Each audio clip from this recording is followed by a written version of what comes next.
la une ce soir, plusieurs dizaines de Saint-Martinois abandonnés à leur sort dans des hôtels de la région parisienne. Ils attendaient des documents pour organiser leur vie, mais sont pour l'heure sans perspective. Le reportage de Tafari Tyrolien dès l'ouverture de ce journal. Et le grand port maritime de la Guadeloupe se met à l'heure du numérique. Il vient d'adopter le concept de Smart Port. L'objectif, faire de cette place portuaire un port connecté, intelligent. Un virage mis en place avec la contribution des principaux acteurs du numérique en Guadeloupe. Et les déchets verts jonchent encore les rues dans de nombreuses communes depuis le passage de Maria. Comment gérer ces tonnes d'encombrants venus de la nature? ATV Guadeloupe s'est rendu aux abîmes et à Lamentin où cette pollution visuelle est encore palpable. Et bonne nouvelle pour les baigneurs, la plage du bourg de Sainte-Anne retrouve peu à peu son visage d'antan.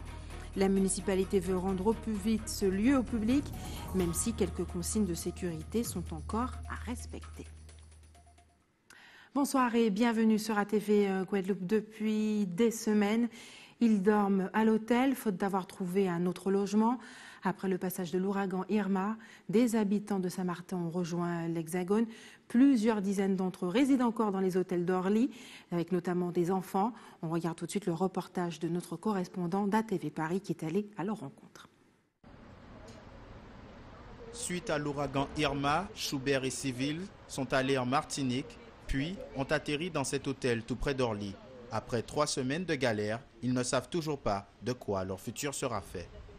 On veut quelque chose de pérenne pour pouvoir organiser notre vie, parce qu'on a déjà tellement souffert avec le passage d'Irma.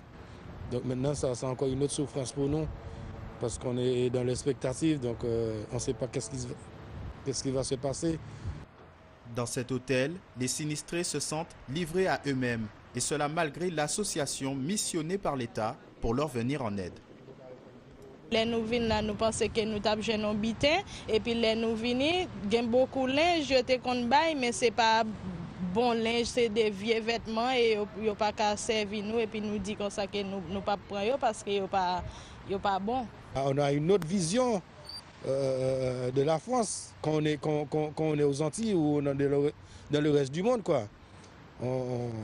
Et là, on est choqués. Un sentiment d'abandon partagé par Madame Dor, qui est arrivée en Hexagone avec ses 2 fils, dont un qui doit passer le bac au mois de juin. J'attendais une bonne réponse pour mon enfant plus à l'école, parce que ça fait 15 jours on est là et on a dit attends, j'étais pas vraiment, j'étais inquiet là. De l'incompréhension et de l'inquiétude. Demain, des réponses concrètes seront attendues, mais une chose est sûre, l'hébergement à l'hôtel ne sera que temporaire. Et à l'instar des grands pôles portuaires européens, le grand port maritime de Guadeloupe devient lui aussi un smart port. Entendez par là un port dont toute la chaîne logistique est digitalisée. À moyen long terme, il s'agit de faire des économies d'espace, de temps, mais aussi d'argent. Le reportage d'Yvan Lemar. Smart Port 2020 est un projet inscrit dans la volonté de transition énergétique de Guadeloupe Port Caraïbes avec un développement de l'offre numérique, notamment grâce à un nouveau site internet disponible dès aujourd'hui. Le nouveau site du port, il est d'abord beaucoup plus épuré, beaucoup plus ergonomique. Il est consultable sans difficulté du smartphone jusqu'à l'ordinateur de bureau. C'est aussi un site qui reprend nos fils Twitter et LinkedIn, donc l'accès aux réseaux sociaux. Et puis c'est la part belle faite aux services numériques offerts à nos clients. Je prends souvent pour exemple la mise en ligne du foncier disponible à la location dans le port et des locaux commerciaux disponibles à la location. Voilà un exemple de service en ligne pour nos clients. C'est d'abord des objectifs de notoriété, mais c'est aussi plus de productivité avec des clients qui peuvent être servis plus rapidement, plus facilement, une meilleure lisibilité sur l'offre de services. Voilà, donc il y a un volet économique et un volet communication. Autre point fort de ce projet, l'organisation d'un concours ouvert aux startups et aux universitaires appelé Hackathon. Le hackathon PitchTech by GPC, c'est un moyen, en fait, dans un temps limité, de répondre à une problématique sur un écosystème. Là, en l'occurrence, c'est l'écosystème du port. Ça permet de fédérer des énergies ou des compétences diverses, et tout ça pour aller vers l'innovation. Ça peut être l'innovation technologique, comme l'innovation des usages. Ce concours a plusieurs intérêts. C'est faire en sorte que les mondes qui ne sont pas naturellement connectés puissent se rencontrer. Et ça répond aussi à des besoins, des demandes, parce que la digitalisation de l'économie, ça se prépare maintenant. Je dirais même qu'on est en retard, donc on doit faire triple effort pour aller encore plus en avant. Et donc c'est intéressant de voir cette alliance d'une institution comme le port avec le cluster Guadeloupe Tech. On espère, donc c'est un point, c'est un maillage, mais il y aura d'autres actions, parce que la digitalisation, c'est tous les jours que ça doit se mettre en place. C'est par plusieurs opportunités, plusieurs projets, et donc on doit encore continuer vers cette dynamique positive. Optimiser l'organisation sur le terminal de Jarry, fiabiliser et rentabiliser l'activité passager du grand port maritime et mettre le numérique au service de l'innovation environnementale sont les thèmes retenus pour ce concours. La fin des inscriptions est prévue le 18 octobre. À Pointe-à-Pitre, dans le quartier de Lorissisque, les conseils de quartier vont bientôt voir le jour. Aujourd'hui, la communauté d'agglomération Cap Excellence a procédé à la mise en œuvre de la dernière phase de son installation. Quelques habitants, pour certains désintéressés habituellement à la chose politique, étaient présents. Reportage Nathalie Dinan, Patrick Curie, Moïse Dexter. La dernière phase de l'installation des conseils citoyens des quartiers prioritaires de la politique de la ville passait par le tirage au sort d'habitants volontaires.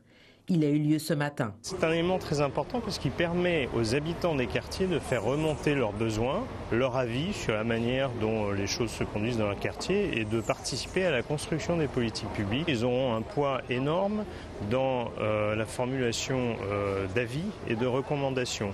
Et ça permettra d'engager un dialogue aussi avec les élus et avec l'État. Pour mieux prendre en compte leurs besoins et dialoguer sur ce qui est possible et à quelle échéance. C'est un enjeu fort, puisqu'il s'agit de renforcer un peu une dynamique de démocratie locale à partir de ce qui existe déjà dans les quartiers, mais de faire en sorte qu'il y a encore un supplément d'âme, je dirais, parce que simplement participer du vivre ensemble de son quartier, participer des projets de son quartier en matière de cohésion sociale, en matière de développement économique, en matière de cadre de vie, je crois qu'aujourd'hui c'est fondamental. L'occasion d'inciter à participer à la vie de leur quartier, Steve l'a compris. Il ne veut pas être un simple spectateur. Je suis vraiment là pour jouer un rôle. Je ne suis pas là juste pour parler, s'asseoir et faire des réunions, ça ne m'intéresse pas. Moi, je veux être du concret. Et surtout essayer d'intéresser les jeunes comme moi, d'une manière ou d'une autre, à la vie de leur quartier. C'est vrai que la vie politique, ça ne plaît plus ou ça ne plaît pas. Je ne vais pas mentir, à Grand-Con, s'est déjà donné énormément dans la vie associative. À charge maintenant pour ces conseils citoyens de construire des projets à partir des problématiques des quartiers, en faisant leur propre diagnostic, et ensuite partager leurs réflexions avec les élus et les partenaires du contrat de ville. Et depuis le passage de l'ouragan Maria, la Guadeloupe est recouverte de déchets verts et d'encombrants en tout genre. À la ville des Abîmes, la pollution visuelle est palpable dans tous les quartiers. Les services sont à pied d'œuvre pour dégager les rues, mais les opérations pourraient bien se poursuivre jusqu'à la fin de l'année. Reportage Karen Diama. Après le passage de l'ouragan Maria, des tonnes de déchets verts occupent toujours le territoire des Abîmes. La gestion des déchets verts et puis la gestion post-Maria, c'est d'abord préparé avant Maria. Avec les services et avec les prestataires, nous avions convenu aussitôt l'annonce du cyclone de plan d'action pour pouvoir effectivement traiter l'ensemble des débris et des déchets aussitôt la mise en alerte grise. Depuis, les services techniques de la ville sont à pied d'œuvre pour réduire cette quantité d'encombrants. Notre plan d'action consistait déjà à dégager et rendre la circulation possible pour accéder à l'ensemble du territoire le plus rapidement possible, avec l'ensemble des agents et des moyens des entreprises et de la ville. Et ensuite, dans un deuxième temps, nous procédons donc à l'accès aux différentes petites voies en dégageant tous les débris et végétaux. Donc le plan d'action consiste dans un second temps à enlever, à évacuer les gros amas de végétaux, de les stocker non pas directement en centre de stockage qu'il y a soit au Moule, soit au Lamentin auprès de Sérègue, mais de faire des divers tas sur le territoire de la ville et ensuite de les acheminer par gros porteurs vers les centres de traitement et de gestion des déchets verts. 2 semaines après le passage de l'ouragan, plus de la moitié des déchets verts ont pu être traités. Tous les déchets verts n'ont pas encore été traités. Par contre, on estime que 60-70% des déchets verts sont déjà traités. Et nous procédons aussi à ce que moi j'appelle une réduction des volumes sur site, sur place. Donc, c'est-à-dire en faisant une découpe relativement fine pour pouvoir procéder à une évacuation beaucoup plus facile. Les opérations devraient s'achever d'ici la fin d'année. Et que faire de ces tonnes de déchets verts? La municipalité de Lamentin, dépassée par l'ampleur du phénomène, a ouvert une décharge à ciel ouvert dans le quartier de Blachon, un site provisoire dont semblent s'accommoder les habitants. Reportage Nathalie Dinan, Patrick Curie, Moïse Dexter. Depuis plusieurs semaines, le balai incessant de camions venant déverser leurs déchets attise la curiosité des habitants. Des monticules d'arbres coupés, de feuilles, mêlés à quelques immondices, enlaidissent le paysage. Et si cela dure, les habitants craignent d'attirer des rongeurs. Chacun y va de son explication. Ils viennent mettre des décharges là, c'était là, ils ont plani. C'est pour qu'ils plani tout le bitin là, ils ont là. Ils n'ont pas laissé ça longtemps là. Ils ont plani, hein. On n'a pas dit rien parce que c'est la commune, c'est eux qui ont fait bitaille. Non, mais il y a des places prévues pour les déchets verts, en principe. Est-ce que cette place-là est destinée à recevoir ces déchets? Je n'en sais rien. Ni au moins en vingtaine d'années, il y a une décharge là. Il y a un ancien maire, il y a une décharge là. C'est-à-dire au début, c'était gênant pour nous parce qu'il y a brûlé. Il dit que c'est butin biodégradable, bon bois, tout ça. Effectivement, ça a fait l'eau la fumée. C'était gênant. Bon, là, présentement, pour les sites, ça va passer. Donc, on sait qu'il y a capoté le butin là, mais c'est pas ça plus que ça. Ce qui les rassure, c'est l'assurance de la municipalité du caractère provisoire de cette décharge à ciel ouvert. Donc, ce sont des gens qui aujourd'hui qui nettoient et qui déposent leurs déchets verts là, et nous passons derrière récupérer, et nous allons récupérer. Mais il faut comprendre que les gens ont besoin de quelque part pour déposer les déchets verts aujourd'hui parce qu'il y a des tonnes et des tonnes de déchets verts partout en Guadeloupe. Et il faut nettoyer au bord des routes, et il faut que les gens nettoient autour de leur maison. Donc, je comprends que ça puisse étonner, mais je comprends aussi les gens qui ont besoin de déposer leurs déchets verts et que nous passons derrière récupérer. D'habitude, on en fait du compost, mais là, aujourd'hui, il y a un volume inconsidérable. Ce n'est donc pas une décharge sauvage. Il fallait bien trouver un endroit pour entreposer tous ces arbres arrachés qui obstruaient les routes et qui se rajoutent aux déchets habituellement récupérés des jardins des particuliers. Il faut simplement faire preuve de patience et d'indulgence. Et parlons maintenant de cet enjeu important pour nos régions, celui du vieillissement de la population. Selon les projections de l'INSEE, en 2030, 4 Guadeloupéens sur 10 seront âgés de 60 ans ou plus. Autant dire que les difficultés auxquelles ils sont confrontés aujourd'hui nous concerne aussi. Franck Garin, bonsoir. Bonsoir. Merci d'avoir accepté notre invitation ce soir. Vous êtes docteur en sciences sociales et de la santé. Cette affirmation, celle que je viens de dire, est-ce qu'elle vous semble juste? Avons-nous oublié finalement que les fragilités qui concernent les personnes âgées, aujourd'hui, nous concerneront aussi demain? Moi, j'ai presque envie de dire que ce sont des problèmes relativement récents dans notre société en termes de temps. Jusqu'aux années 60, on ne parlait pas de fragilité sociétale pour ce qui a trait aux personnes âgées. L'invention même, le terme personne âgée, c'est quelque chose d'assez récent. Il y avait un adulte, une personne qui était au centre d'un cercle familial et dont la maisonnée était l'endroit névralgique où tout le monde se réunissait. D'ailleurs, jusqu'à maintenant, certains vous disent en kayakaz. Sous-entendu, je vais chez ma mère, je vais chez mes parents. Donc, par le fait que beaucoup de jeunes ont été envoyés en France à partir des années 60. Il n'y a pas eu de renouvellement de la population. Aujourd'hui, il y a ce phénomène d'isolement et de solitude donc, de nos aînés. Quel est notre rapport? Quel est le rapport de la société guadeloupéenne avec ses seniors? La société guadeloupéenne a une image respectable, respectueuse des personnes âgées. On désigne par au père intel quelqu'un qui effectivement avance en âge. Man intel, mantine, mandès, c'était le nom de ma grand-mère. C'est comme ça qu'on désigne les personnes âgées chez nous. Donc il y a un rapport, mais il y a aujourd'hui un rapport qui est très affectueux, mais il y a aussi une certaine distance due au fait que le mode d'habiter a changé et que beaucoup de gens vivent pratiquement seuls et assez loin de leurs enfants parfois. Selon l'Orsac, justement, pour confirmer vos propos, près de la totalité des seniors vit à son domicile. Seulement 1% des personnes âgées de 60 ans ou plus vit en institution, c'est-à-dire les centres comme les EHPAD. Est-ce que ces chiffres, au regard des modes de vie qu'a développé la société guadeloupéenne, est amené à évoluer? Et dans quel sens? Alors, il y aura de plus en plus de fragilité. Qui va conduire effectivement les personnes âgées à rentrer en institution. Sauf si on développe de façon exponentielle le fait que les gens puissent rester chez eux, puissent être accueillis par des familles. Mais le mode de vie en institution, le mode d'accueil en institution va fortement évoluer et il faudra s'y préparer et ne pas tout attendre des institutions. Il faut quelque part que nous puissions revisiter les solidarités, les valeurs traditionnelles sur lesquelles notre société est assise, c'est-à-dire redonner une place importante à la personne âgée, voire peut-être construire autrement dans tout ce qui est collectif, faire en sorte que les personnes âgées soient au rez-de-chaussée, les plus jeunes en haut, avoir un petit jardin à côté, permettre des transmissions. Et ce matin, M. Gédéon disait un truc remarquable, il apprend aux jeunes des métiers manuels, des pratiques manuelles, et eux dispensent à son niveau des cours d'informatique. Donc il faut revisiter tout ça, s'adapter à l'évolution de notre société, mais conserver ce que nous sommes, puisque nous avons su résister, nous avons su créer une société, une civilisation, et ce n'est pas pour rien à mon avis. La personne âgée peut-elle rester, selon vous, acteur de sa vie? À la condition...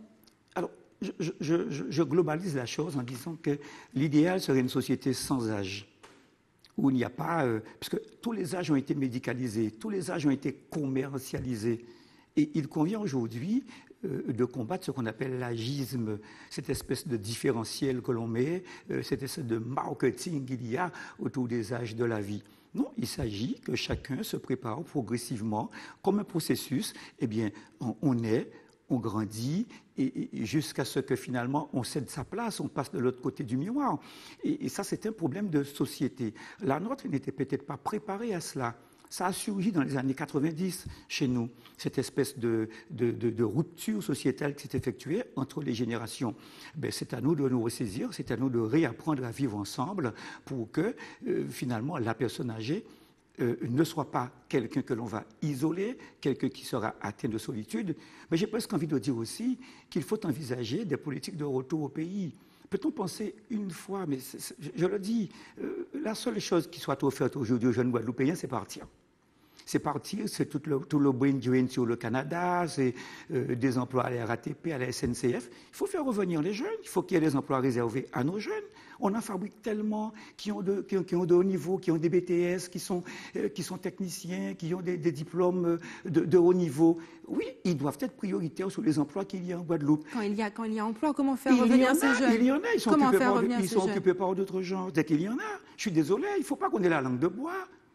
Ces emplois-là existent, puisqu'ils sont occupés des ingénieurs, il y en a. Quand je vais dans les services de l'État, il y a des jeunes qui ont les mêmes diplômes que des personnes qui sont là. Je suis désolé. Occupés par d'autres personnes, c'est-à-dire? Eh bien, occupés par des personnes qui n'ont peut-être pas cette attache avec le pays et qui sont arrivées là, tandis que les jeunes, on a organisé leur départ. Moi, je fonctionne beaucoup avec les réseaux sociaux, WhatsApp, etc. Et on voit beaucoup d'emplois qui sont offerts aux jeunes en région parisienne. Je suis désolé. Donc ça aussi, je le dis avec passion, mais vous vous rendez compte, on est en train de nous faire comprendre que la seule orientation qui est pour un jeune qui est diplômé en Guadeloupe, c'est qu'il porte se former, mais qu'il revienne.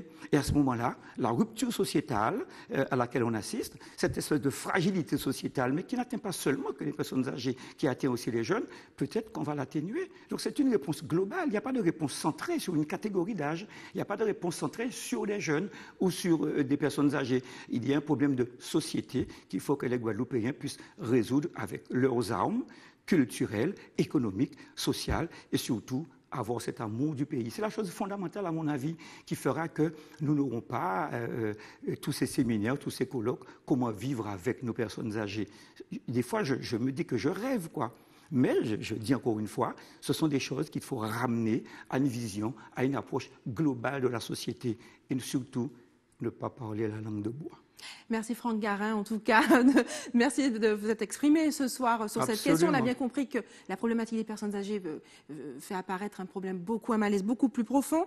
Je vous ai posé la question tout à l'heure, rester acteur de sa vie pour les personnes âgées, c'était l'une des grandes questions qui était débattue aujourd'hui, ce matin, au WTC de Jarry, à l'occasion d'une conférence organisée par l'espace de réflexion éthique de Guadeloupe et des îles du Nord. Vous y étiez d'ailleurs, je crois également, Linda Kayarsi aussi. On regarde son reportage.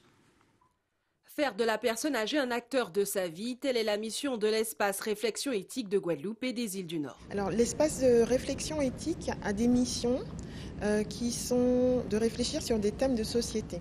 Donc, tous les ans, le conseil d'orientation, qui correspond à l'organe scientifique de l'espace régional, se réunit et fait une espèce de réunion brainstorming où on essaie de voir les sujets les plus, entre guillemets, les plus brûlants. Donc cette année, nous avons choisi comme thème du débat public la personne âgée, surtout en fait la place de cette personne âgée dans une société qui est en pleine mutation. Lors de ce débat public, plusieurs thématiques sont abordées: droit, liberté, autonomie et sexualité, des thématiques sociales qui concernent de plus en plus nos seniors. Puisqu'on sait qu'au fur et à mesure que l'autonomie de cette personne âgée diminue, des droits et des libertés lui sont retirés. Donc par exemple, avoir son chéquier, avoir sa carte bleue, pouvoir conduire. Il y a la dépendance et l'autonomie, puisque voilà, là aussi, il y a perte d'autonomie, comment cela est-il géré. Et puis le dernier thème, c'est sexualité et intimité. Donc c'est un thème important parce que justement, pas souvent traité.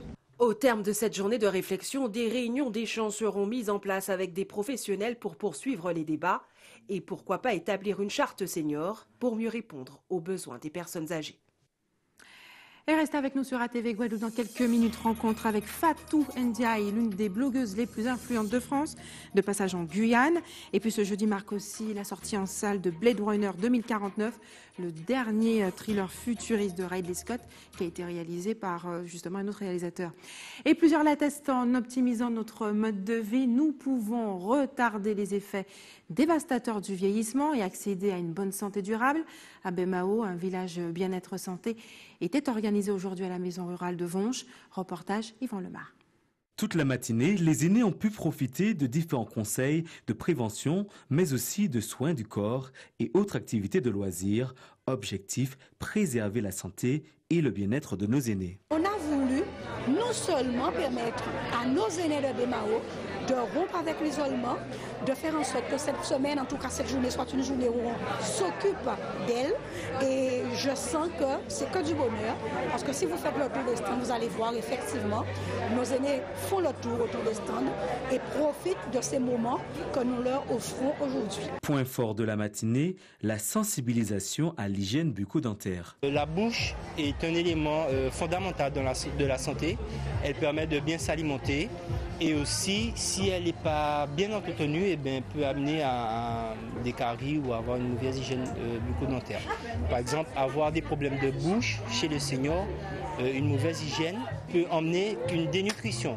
Ça peut les amener à avoir une mauvaise alimentation parce qu'elles n'ont pas le plaisir de manger lié à soit une bouche sèche, soit une langue trop grosse ou une dentition qui n'est pas adéquate par rapport au fait de mastiquer, etc.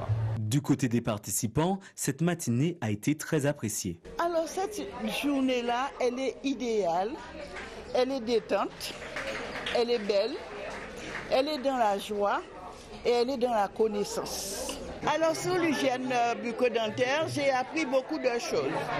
Parce que moi, en tant qu'ancienne, nous avons des vieilles habitudes.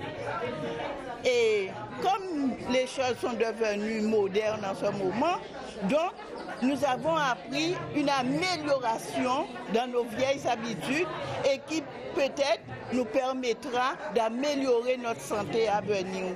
Parce que l'hygiène bucco-dentaire joue un grand rôle dans notre organisme. Pour clôturer cette semaine, une conférence débat sur la coiffure et le soin des cheveux des aînés a été organisée et une prestation théâtrale est prévue demain. Et elles aussi ont toujours le sourire, surtout lorsqu'il s'agit de revenir sur le lieu de leur travail. Ce sont les seniors de l'Amicale des retraités hospitaliers. Aujourd'hui, elles ont organisé une journée d'exposition de leur création artistique, mais surtout culinaire, dans le hall du CHU. Une journée colorée pour les anciens qu'a pu suivre Linda Kayarsi. Gourmandise du goûter ou encore boîte de rangement fait maison, les retraités hospitaliers exposent leur savoir-faire. Nous avons organisé une exposition vente, c'est-à-dire tout ce que nous faisons dans nos ateliers. Alors, vous allez voir des boîtes que nous faisons avec le papier journal, le papier journal, des petits cache-pots. Alors, pour maintenant, vous allez voir de la vannerie, des plantes.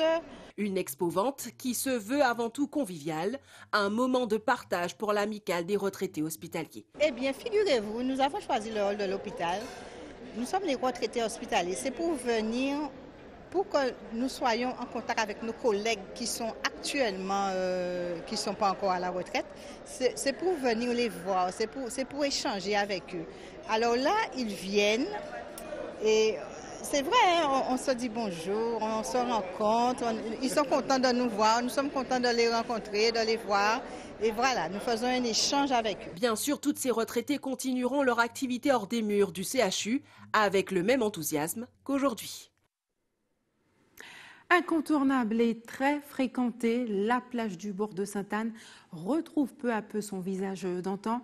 La municipalité veut rendre au plus vite ce lieu au public, même si quelques consignes de sécurité sont encore à respecter. Reportage Karen Diama. 2 semaines après le passage de l'ouragan Maria, la plage du bourg de Sainte-Anne reprend vie petit à petit. Notre plage a été sérieusement endommagée. Donc rapidement, dès le 21, c'est-à-dire le jeudi après le cyclone, avec un agent du BRGM, nous avons fait un certain nombre de constats. Ensuite, nous avons mis en œuvre des entreprises et aussi nos équipes municipales pour pouvoir enlever le sable, tout le sable qui était dans la rue pour remettre. Et nous allons prévoir aussi un réensablement. Mais ça, nous allons le faire de façon quand même méthodique et calculée parce que nous sommes accompagnés par le BRGM, le Bureau de recherche géologique et minière, mais aussi une entreprise que nous avions déjà fait appel parce que nous avons un plan de préservation de la plage et donc d'ailleurs nous avons une réunion cet après-midi pour pouvoir mettre tout ceci en œuvre.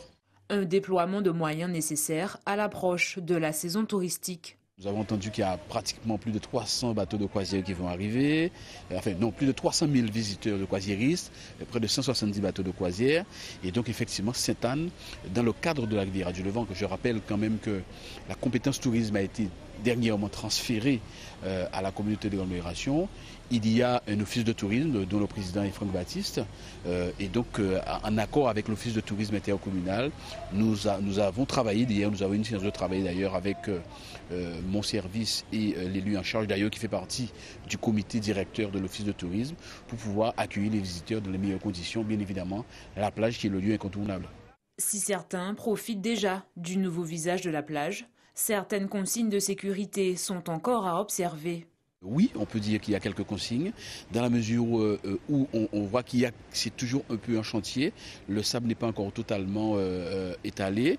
En tout état de cause, nous demandons la plus grande prudence à l'ensemble de nos visiteurs parce que nous avons encore quelques petits travaux à effectuer. La plage du bourg sera totalement accessible d'ici 2 semaines. Une bonne nouvelle pour les nageurs.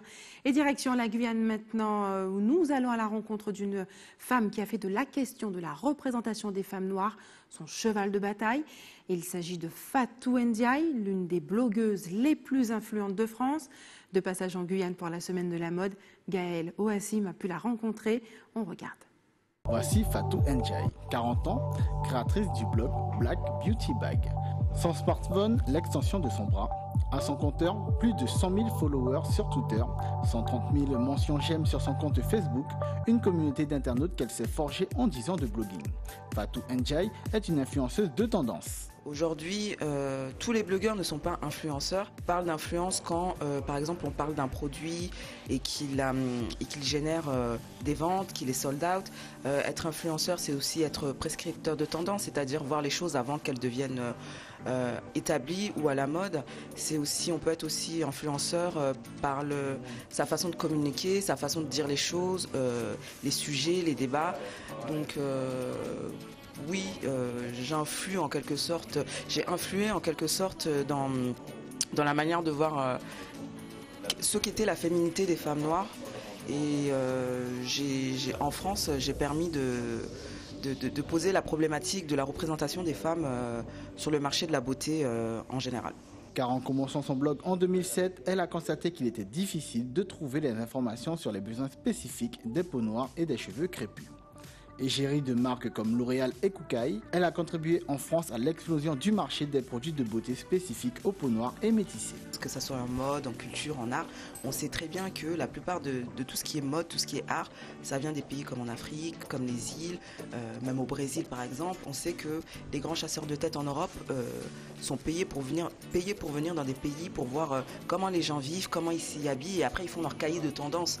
Et on a l'impression que quand eux ils reprennent ce que nous on a connu depuis des siècles, ça devient tout d'un coup hype, tendance. Nous aussi on crée, on a nos choses. Regardez ce qui se passe et arrêtez de croire que tout se passe en Europe. Invitée de la 5e édition de la Guyane Fashion Week, Fatou Ndiaye transmet ses connaissances en matière de gestion des réseaux sociaux. Internet a remplacé pratiquement tous les médias d'origine. C'est vrai que tout le monde est connecté sur Internet, tout le monde a son smartphone, tout le monde a son ordinateur. Donc, et on sait qu'il y a plein de blogs qui naissent, il y a plein de gens qui veulent, à travers Internet, partager leurs connaissances, partager leur savoir. Et c'est vrai qu'il y a des modes de communication et mon atelier de samedi sera dirigé sur ces méthodes-là. Fatou Ndiaye sera présente au défilé final de la Fashion Week samedi à la ZAC Hibiscus. Et c'est l'heure de la Minute Cinéma maintenant.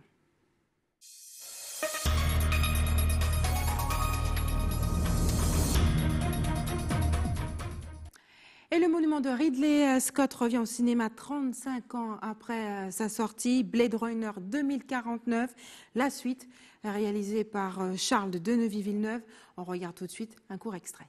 Le monde repose sur un mur de séparation entre deux classes d'êtres. Si nous disons à l'une d'elles que ce mur n'existe pas, nous récoltons la guerre.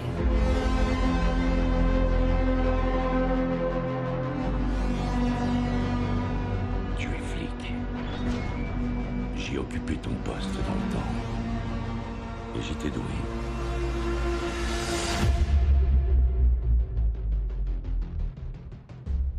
Je sais. Ton histoire n'est pas terminée. Il reste une page.